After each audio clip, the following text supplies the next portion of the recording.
centres équestres de l'Aube et de Lyon étaient dans les rues à Troyes cet après-midi. Professeurs et licenciés étaient présents à leur côté. Parmi eux, Éric Cavalier. Il a un cheval en pension. Avec la hausse de la TVA à 20%, son forfait passera de 300 à 350 € par mois. Une augmentation qui se chiffre à 600 € chaque année.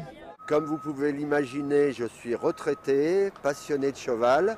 Pour l'instant, je continue à monter à cheval, mais je me demande si financièrement je vais pouvoir continuer s'il y a des augmentations de 17% voire plus. Donc on se bat pour que l'Europe ne nous impose pas les lois en France, que le gouvernement fasse le nécessaire auprès du Conseil européen pour faire abroger le décret qui oblige cette augmentation, et on espère qu'il y aura des actions positives qui seront prises. Pour une heure de cours classique, comptez 3 à 4 € supplémentaires, mais l'équitaxe ne se répercute pas seulement sur le prix des heures de cours. La hausse de la TVA de 7 à 20% va engendrer énormément de chômage. À peu près des chiffres qui sont tombés à 6 000 chômeurs, 2 000 centres équestres qui vont fermer et le malheur d'à peu près 80 000 chevaux. C'est tout un système qui va prendre, il n'y a pas que les centres équestres, c'est toute la filière en fait.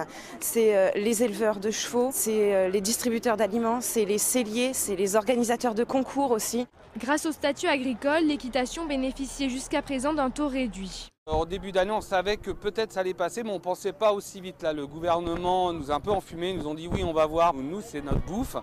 C'est-à-dire, on a eu un mouvement spontané en 10 jours partout en France. Il y a eu à Paris, il y aura encore demain, et le mouvement va se durcir. Il y a plein de gens qui sont à bout et qui vont crever. Donc, c'est pas fini, je pense. Aujourd'hui, les professionnels craignent de voir l'équitation redevenir un loisir de luxe après tant d'efforts pour le démocratiser. La coupe est pleine parce qu'évidemment, avec la réforme des rythmes scolaires, plus d'enseignement le mercredi matin, c'est 15% de chiffre d'affaires en moins. C'est aussi le fait de même pas pouvoir recaser les enfants un autre jour. Le mardi soir, les parents vont nous opposer, ben non, ils vont en classe le lendemain. Donc c'est véritablement des très très lourdes pertes pour nous. Dans le département, les clubs s'attendent à voir disparaître 50 à 100 licenciés par centre équestre. Prévue par Bruxelles, l'augmentation de la TVA entrera en vigueur le 1er janvier 2014.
peux parler, je filme.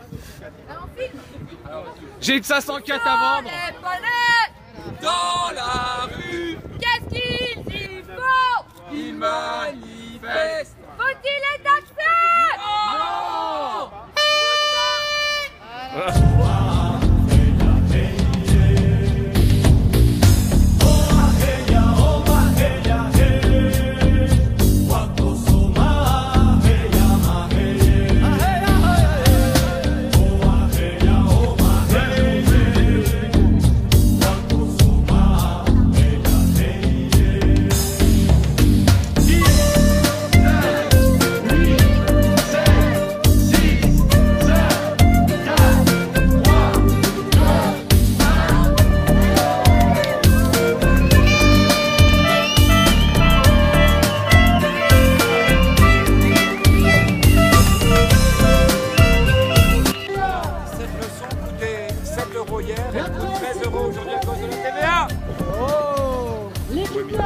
Non à la TVA, 20%, une galette, non à la TVA.